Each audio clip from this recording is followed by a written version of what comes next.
Hey guys, welcome back to our channel Vision Academy classes. Science की आपकी 1000 की series चल रही है। इसमें आपका आज के वीडियो का क्वेश्चन नंबर 121 दिया गया है आपको।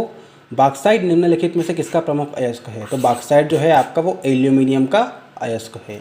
क्वेश्चन नंबर 122 दिया हुआ है, कार्नोलाइट किसका खनिज है? तो जो मैग्नीशियम है इसका खनिज होता है आपका कार्नोलाइट। ठीक है, कार्नोलाइट मैग्नीशियम का खनिज है। क्वेश्चन नंबर 123 दिया हुआ है आपको, गन मेटल किसका अयस्क है? तो गन मेटल जो होता है ये तांबा, टीन और जिंक इनसे मिलकर बनता है। ठीक है, तो गन मेटल में आपका तांबा, टीन और जिंक होता है, इसलिए ये इसका अयस्क है। गन मेटल तांबा, टीन और जिंक का अयस्क है।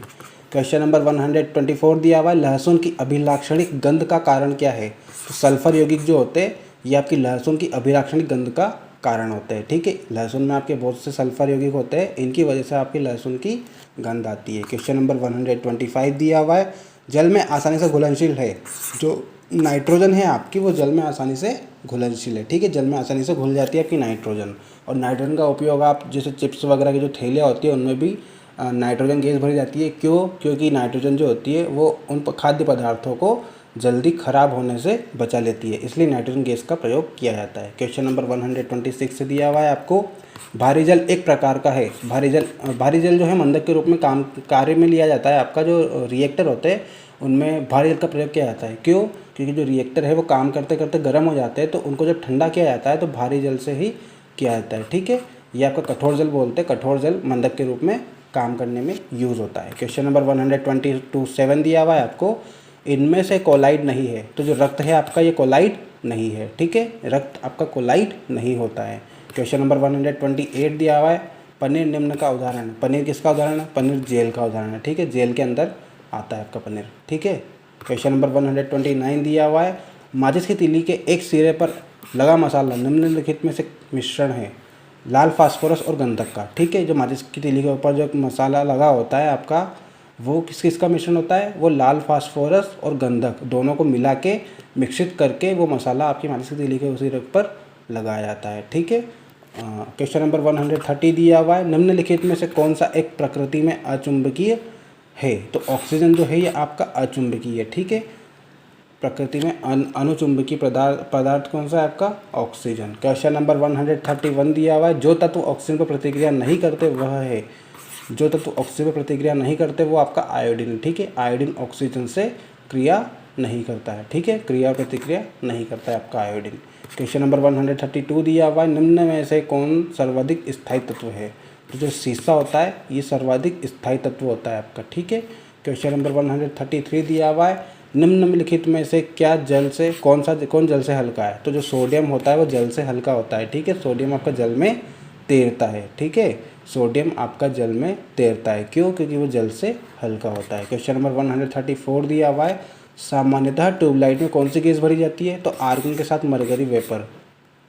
जो ट्यूबलाइट होती है आपकी उसके अंदर जो गैस होती है वो आपकी होती है आर्गन, और उसके साथ मरकरी वेपर मिला होता है। ठीक है, ये दोनों आपके ट्यूबलाइट के अंदर भरी होती है, आर्गन के साथ मरकरी वेपर। क्वेश्चन नंबर 135 दिया हुआ है, वैज्ञानिक एल्बर्ट जेनर निम्नलिखित में से किस रोग से संबंधित है? तो चेचक से संबंधित है। ठीक है, वैज्ञानिक एल्बर्ट जेनर ने चेचक के टीके की खोज की थी, इसलिए इस रोग से संबंधित है।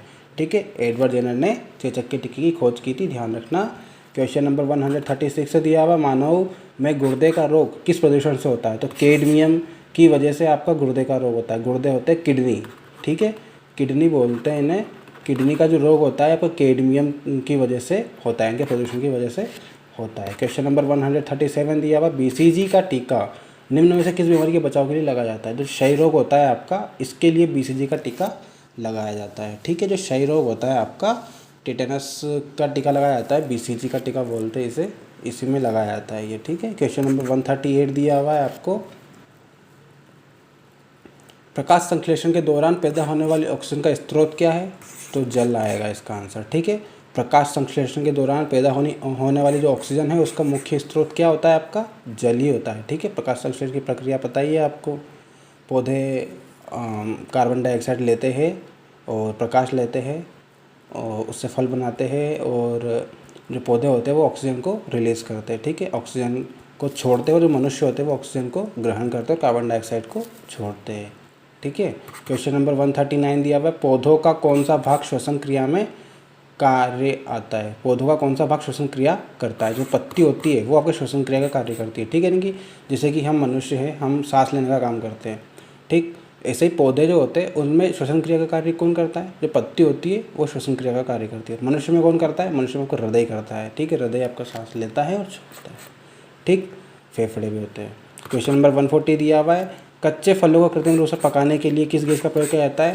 तो जो एसिटिलीन गैस होती है आपकी, इसका प्रयोग कच्चे फलों को पकाने के लिए किया जाता है, ठीक है।